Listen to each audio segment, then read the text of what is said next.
রোহিঙ্গারা যেন নতুন করে জাতীয় পরিচয়পত্র না নিতে পারে সে বিষয়ে সংশ্লিষ্ট দপ্তরকে সতর্ক থাকার নির্দেশ দিয়েছেন ষষ্ঠ উপদেষ্টা জাহাঙ্গীর আলম চৌধুরী।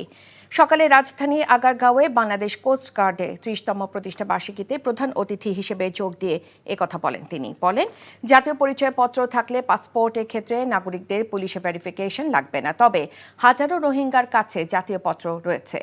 এসব এনআইডি পুনরায় যাচাই বাছাই করার উদ্যোগ নেওয়া হচ্ছে।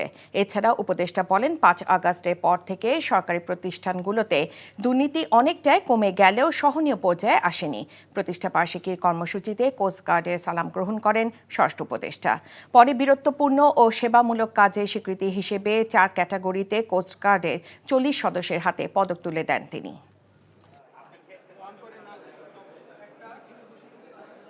ভেরিফিকেশনটা উঠে দেওয়া এটা কিন্তু আমাদের অনেক দিনের চিন্তা ভাবনা। এটা কিন্তু জনগণের একটা ভোগান্তি থেকে কিন্তু রক্ষা করা হয়েছে।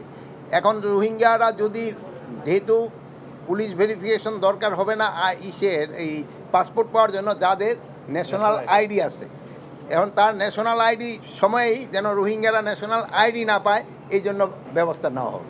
যদি দুর্নীতিটা কমানো যায় তবে আপনারা দেখবেন সব সেক্টরে আমাদের উন্নতি হবে। যদি আমরা দুর্নীতি করি আপনারা প্রকাশ করে দেন।